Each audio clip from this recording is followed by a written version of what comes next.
Baik, kemudian pertanyaan yang selanjutnya datangnya dari saudara Abdul Mughith dari Cengkareng.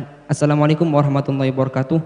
Allahumma shalli ala sayyidina Muhammad wa ala ali sayyidina Muhammad. Sallallahu alaihi wasallam.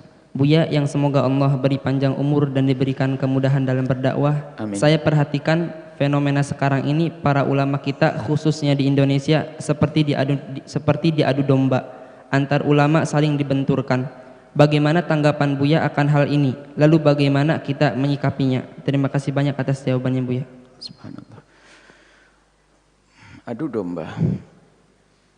Kita tahu kisah bagaimana kejadian dari para sahabat Nabi, perang Jamal. Itu diadu domba antara pasukannya Siti Aisyah dan pasukannya Imam Ali. Pasukan yang tidak ingin berperang, akan tapi ada orang masuk ke dalamnya, di luar daripada pasukannya Imam Ali, pasukannya Siti Aisyah. Ada pasukan di tengah malam masuk, menyerang sana, menyerang sini. Persis kisahnya seperti itu.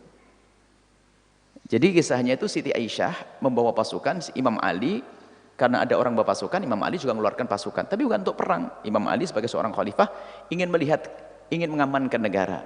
Akan tapi utusan Imam Ali menghadap Siti Aisyah. Menghadap kepada utusan Siti Aisyah, ada apa? Oh enggak, kami hanya ingin bahasanya Ali segera menyelesaikan urusan darahnya Sayyidina Uthman. Oh iya, itu akan diselesaikan bersama. Oh iya, akhirnya damai, enggak ada masalah. Malam itu tidur dengan enak sekali malam itu para pasukan. Cuman ada musuh, lah ini loh yang hari ini ada.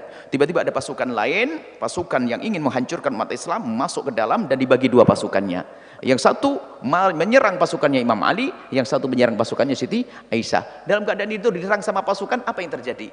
Pasukannya Imam Ali mengatakan yang menyerang adalah pasukannya Aisyah. Pasukannya Siti Aisyah mengatakan yang menyerang adalah pasukan Allah. Perang, puluhan ribu meninggal saat itu. Inilah pengadu domba.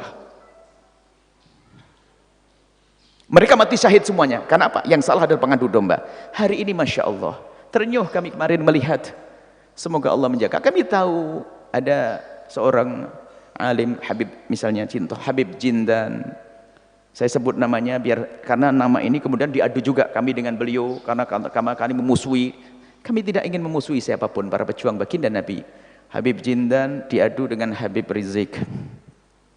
Yang bikin ternyuh adalah yang menyanjung Habib Jindan sambil mencaci Habib Rizik. Yang menyanjung Habib Rizik sambil mencaci Habib Jindan. Dan sebutan binatang diberikan kepada para ulama. Ini kan problem. Kalau Anda berjuang, Anda harus tahu siapa musuhmu. Kalau Anda tidak tahu musuhmu, Anda bisa memenggal leher kawanmu sendiri. Kan begitu kisah dalam medan laga. Anda harus mengenali siapa kawanmu dan siapa lawanmu. Lah ini kawan dijadikan lawan ini. Sampai saya lihat komentar, Masya Allah. Tak tahunya muncul juga, saya diikut-ikutkan juga katanya. Wah ini, Buya Yahya menghabisi. Siapa? Habib Jindan kan? Masih menghabisi Habib Rizik kadang-kadang. Ada apa ini pengadu domba ini siapa? Mereka itu berbeda cara dalam berjuang. Kalau kita lihat apa yang disampaikan Habib Jindan misalnya di Istana Negara di Bogor itu, menunjukkan tentang indahnya cara berjuangnya baginda Nabi SAW. Tapi di situ juga disebutkan ketegasan Nabi. Cuman kenapa kok diarahkan seolah-olah ini adalah menghantam Habib Rizik? Ini kenapa kok ada model manusia semacam ini? Habib Rizik dengan caranya, dan Habib Rizik sendiri kalau secara pribadi lembut, akan tapi ada saat-saat beliau harus tegas. Tapi lihat ini pun fitnah.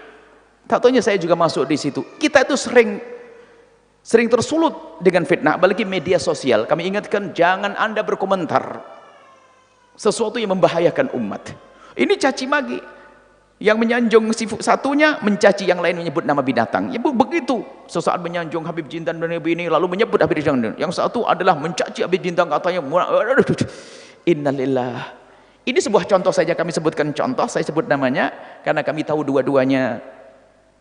Mereka adalah pejuang Nabi Muhammad semuanya. Pejuang Rasulullah dengan cara yang satu dengan cara kelembutan, tapi bukan bertentangan. Mohon maaf, beda cara bukan berarti bertentangan. Yang menganggap beda cara bertentangan, itulah orang yang tidak paham perjuangan.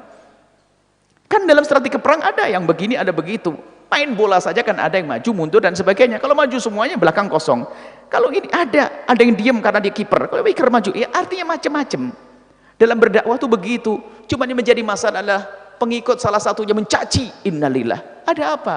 Anda katanya pejuang Nabi Muhammad, tidak perlu Anda mencaci. Apakah Anda pecinta Habib Jindan? Tidak perlu mencaci Habib Rizik. Apa Anda pecinta Habib Rizik? Tidak perlu Anda mencaci Habib Jindan. Kenapa Anda terpancing dengan ini semuanya? Saya terheran dengan ini semuanya. Dan memang kita ini misalnya tersulut problem kok. Suatu ketika ada seorang ustadz, mohon maaf ini, begitu mudahnya orang mencaci. Seorang ustadz itu menghadirkan fatwa para ulama madhab Syafi'i. Madhab Syafi'i kan ada macam-macam. Ada pengikut Imam Ibnu Hajar, Imam Romli. Hanya gara-gara beda saja dianggap memusuhi ustadz yang berbeda. Ada urusan fikih. Sudah begitu dikatakan kamu kurang ajar dan sebagainya. Kok mudah sekali orang mencaci maki. Sementara perkataan perbedaan ulama kan banyak. Gampang mencaci maki, bahkan wah seolah dibilang ini kurang ajar sama ustadz ini, kurang ajar sama alim ini, kurang ajar sama habib ini. Kok begitu mudah orang dikatakan mencaci, padahal hanya berbeda pendapat. Tapi perbedaan kan bukan bertentangan dan bukan bermusuhan. Bukan bermusuhan. Makanya mohon kalau ternyata ada orang masang-masang saya lawan ini, saya lawan ini, itu bukan buatan Al-Bahjah. Kemudian ini yang dijajar uniknya, itu kan ceramah saya udah berapa mungkin tahun yang lalu. Habib Zindan kan baru kemarin ini dijajar, katanya saya mengkanter melawan. Kan saya lebih dulu waktu ngomongnya, dan saya pun ngomong tentang kelembutan dakwah dan sebagainya. Mohon maaf, saya memihak kepada yang tulus, yang menuju kebenaran. Tapi kita harus betul waspada dengan ini pengadu domba. Maka jangan Anda mudah terpengaruh informasi-informasi yang mencaci ulama, jangan. Dua-duanya ini adalah pejuangnya Nabi Muhammad SAW dengan model yang berbeda, itu saling melengkapi, saling melengkapi. Jadi jangan sampai kita terpicu dengan permusuhan. Kadang di dalam satu wadah saja bermusuhan, bahkan satu pesantren saja bisa bermusuhan kalau hatinya tidak tertata. Tadi yang saya sebutkan, perbedaan hukum fikih yang dicetuskan saja seolah-olah menjadi memusuhi. Misalnya di sebuah tempat ini sudah ada tatanan fikihnya begini, kemudian ada orang berfatwa dengan fatwa yang berbeda saja dianggap musuh. Oh tidak, ini juga fatwa ulama. Tapi yang menjadi masalah itulah orang mengadu domba, memberikan informasi tambahan. Kalau sekedar informasi misalnya, misal contoh, kalau seandainya orang dengar ceramahnya Habib Zindan, kalau orang tanpa dibarengi dengan tambahan biasa, oh ceramahnya indah. Tapi itu maksudnya ngantem Habib Rizik. Lah ini loh tambahannya, ini iblis. Sama begitu sebaliknya. Kalau Habib Rizik mengatakan dengan ketegasan, langsung maksudnya ini loh. Ketegasan yang diajarkan Nabi ada, kelembutan diajarkan Nabi ada. Itu bukan saling menghantam antara Habib Rizik dan Habib Zindan. Dulu Habib Mundir dengan Habib Rizik, dan juga kita membaca itu semuanya. Saya ngomong begini karena terjadi kepada orang. Kalau dengan pribadi ini sudah aman. Orang nyaci maki saya mah suka-sukalah, terserah. Saya maafkan kok. 1000 orang sudah Anda mencaci, semoga Allah mengampuni. Cuma di saat ini membawa orang lain, umat, ulama-ulama, saya harus berbicara. Kalau lihat ini ada komentar-komentar, saya dibilang alhamdulillah, saya dibilang kayak binatang nggak punya dosa, ya saya syukur. Ada kan komentar-komentar di video-video kami, oh nyaci maki, alhamdulillah, ya Allah terlalu banyak dosa saya, ini memang harus dikurangi dengan dicaci maki. Tapi di saat orang lain saya harus ngomong. Kalau saya dicaci dan diolok, sudahlah, saya maafkan semuanya. Yang mencaci saya, mengolok saya maafkan. Yang bilang saya begini, saya maafkan. Kalau bilang saya bodoh, memang saya belajar. Tapi di saat saya melihat tokoh seperti Habib Rizik, Habib Zindan, tak taunya ini tokoh ini kok diadu domba.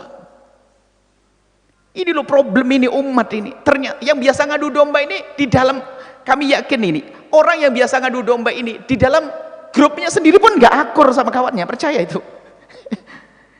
Memang ini sifatnya sifat begitu, dia bukan sifat pejuang. Saya tidak bangga kalau tiba-tiba ada orang yang nyanjung, wah sip Buya Yahya jempol ini. Tak taunya habis itu giles ulama lain. Enggak, saya tidak suka. Saya tidak bangga kalau Anda menyanjung saya, tapi ternyata setelah itu Anda mencaci orang lain. Akan tapi saya bangga kalau Anda adalah mengangkat para ulama, mengikuti para ulama.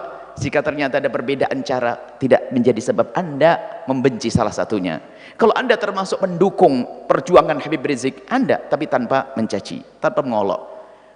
Mohon maaf, sering seorang tokoh ini dirusak oleh pengikut. Mohon maaf, Habib Rizik bisa dirusak oleh pengikutnya, Habib Zindan pengikutnya, Nabi Muhammad dirusak oleh pengikut yang berlebihan. Sebuah contoh saja dilihat di kereta api waktu ada aksi damai, itu kan kereta kan aman saja. Ini sebuah kisah, ada salah satu orang yang sangat saya percaya, dia ngelihat dan dia pendukung aksi itu. Cuman dia ngelihat perilaku sebagian orang, ada orang mau sholat di kereta, mau gelar sajadah di kereta. Tukang keretanya ngingetkan, Pak, di sana ada tempat sholat. Apa? Sholat sini nggak boleh. Loh, Ngomong baik di sana ada tempat sholat. Kenapa kok langsung marah? Kok kayak sudah ahli surga saja? Langsung, kenapa sholat aja kok tidak boleh di sini? Loh. Sampai kawan itu ngomong, loh, saya dengar sendiri, dia dikasih tahu. Jadi ada orang yang berjuang menjadi sok. Maka jangan dirusak Habib Rizik dengan perilaku kita yang enggak benar. Jangan dirusak Habib Zindan dengan perilaku kita yang tidak benar. Jangan dirusak Nabi Muhammad dengan perilaku kita yang tidak benar. Kita ngaku pengikutnya tapi akhlaknya tidak. Ini problem umat ini seperti ini. Nabi Muhammad dirusak oleh kita. Oleh kita ini mengatasnamakan Nabi tapi perilakunya tidak. Bayangkan hanya diingatkan, Pak, sholat ada di sana. Malah ngomong. Sholat aja kok udah. Ajib. Sampai kawan itu, ini kan ngingetin, ngasih tempat sholatnya lebih, karena menghormati. Ini kadang-kadang kita sok, ini kalau sudah berjuang, ini seolah sudah punya surga dan sebagainya. Mohon hormati ulama, jaga ulama. Mereka adalah orang-orang yang dekat kepada Allah Subhanahu Wa Taala. Berbeda cara, tidak boleh menjadi sebab permusuhan. Beda cara, dan memang harus beda cara. Kami tidak bisa menjadi Habib Rizik. Habib Rizik tidak bisa menjadi yang lainnya. Habib Zindan, semua menjadi dirinya sendiri, tapi mengambil cuplikan daripada contoh dari Nabi. Nggak ada yang paripurna kayak Nabi, nggak ada. Anda kalau menghendaki pemimpin kayak Nabi utuh, nggak ketemu lagi. Nah, tapi ada muncul ciri Nabi di Fulan, di Habib Rizik ada sifat Nabi yang tegas, di Habib Zindan sifat Nabi yang lembut, di sini ada. Nanti ada kelengkapan, asalkan semua berpegang dengan ajaran Nabi SAW. Jangan Anda mudah terpancing. Kalau sudah mudah terpancing, bapak sama saja musuhan, alumni dari satu lembaga bisa musuhan kalau Anda mudah terpancing. Anda harus bisa membedakan mana musuh kita yang sesungguhnya. Semoga Allah menjaga hati kita, dan semoga para ulama dijaga oleh Allah. Dan kami berdoa, siapapun yang selama ini berkomentar jelek tentang para ulama, semoga Allah beri kesadaran, dan semoga Allah beri kelembutan hati, sehingga mereka bisa berprasangka. Spesial yang mencaci saya, mengolok saya maafkan, dan semoga Allah memberikan hidayah dan tidak menghukum mereka, karena saya tidak rela, karena mereka umat Nabi Muhammad. Biarpun mereka mencaci maki saya dan sebagainya, bagi saya itu adalah tambahan pahala buat saya yang kurang ibadah, barangkali kurang sholat, kurang sholawat ini. Akan tapi di saat menyangkut orang lain, saya harus berbicara, karena saya mencintai mereka para ulama, saya mencintai mereka para habaib. Kita sering diadu domba, lihat saja, lihat. Maka jangan percaya kalau ada orang ngadu, Buya VS, saya lebih senang Buya VS harimau, seneng gitu aja. VS gajah, VS monyet, gitu saja. Jangan di VS kan ulama deh, itu buat fitnah saja. Dan memang kadang-kadang memang kalimat saya sesuai, tapi sesuainya itu bukan nunjuk ke dia, sebab dia manusia, tentu ada kesalahan. Kalau untuk mengadu domba pasti ketemu. Misalnya saya ngomong sifatnya orang suka marah-marah, nanti bisa aja ditempelin gambarnya Habib yang lagi marah, Buya ngantem dia, kan kurang ajar. Wong marahnya Habib ada sebabnya, saya pun bicara tentang orang marah ada sebabnya. Cuman ini orang yang suka nyocok-nyocokin ini, menggabung-gabungin, ini fitnah besar. Baik, semoga Allah menjaga hati kita. Dan ingat, usulhu khair, kerjaan yang paling hebat adalah jadi juru damai. Maka dosa yang amat besar adalah menjadi pengadu domba. Juru damai adalah ahli surga. Anda jadi juru damai. Kalau ada permasalahan, jadi juru damai, juru damai, juru damai. Jangan sampai ada permusuhan. Semoga Allah menjaga kita semua, mengampuni kita semua, mengangkat derajat kita semuanya. Dan para guru-guru kita, para ulama, para habaib dijaga oleh Allah Subhanahu wa taala. Dan yang ada kebencian semoga dihilangkan oleh Allah. Diganti dengan cinta. Dan semoga Allah menjaga lidah kita dari berkomentar yang tidak baik, menjaga tangan kita dari mengetik yang tidak baik. Yang sudah terlanjur semoga Allah ampuni dan Allah hentikan, diganti dengan kalimat-kalimat yang baik. Wallahu a'lam bissawab.